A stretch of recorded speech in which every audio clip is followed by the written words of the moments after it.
गोंदियाच्या खराडी येथील drugs party प्रकरणामधली update आहे। प्रांजल खेवलकरांनी ड्रग्जचं सेवन केलं नाही असा फॉरेन्सिक रिपोर्ट हा समोर आलाय। पार्टीमध्ये ड्रग्ज सेवन करण्यापूर्वीच पोलिसांनी धाड टाकली असल्याची माहिती आहे।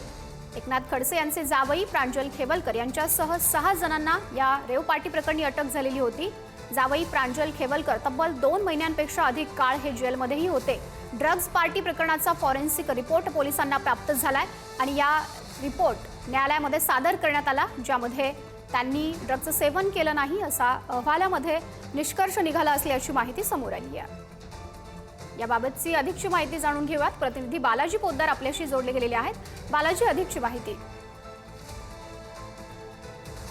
महिन्यापूर्वी खराडी भागाची पार्टी झालेली होती आणि या पार्टीवर पोलिसांनी ड्रग्ज पार्टी म्हणून कारवाई केली, ज्यात एकनाथ खडसे यांचे जावई प्रांजल खेवलकर यांना आरोपी करण्यात आलं। तब्बल 2 महिन्यामध्ये त्यांना जेलमध्ये राहावं लागलं।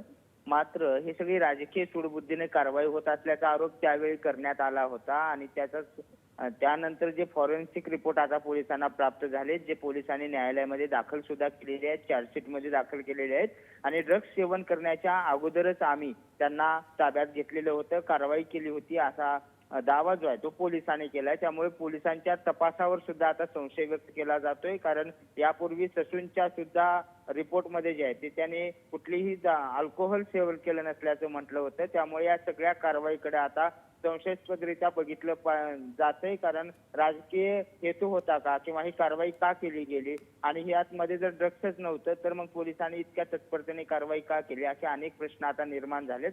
मात्र 2च दिवसापूर्वी जो आहे तो खेवलकरांचा जामीन झालेला आहे आणि आता यापुढे पोलीस काय नेमकं कोर्टात माहिती देतात ते पाहणं महत्त्वाचं आहे। माधुर, नक्कीच बालाजी, आता अनेक प्रश्न उपस्थित होत आहेत खरं तर या अहवालावरती। तुर्तास धन्यवाद दिलेल्या सर्व माहिती प्रकरणी।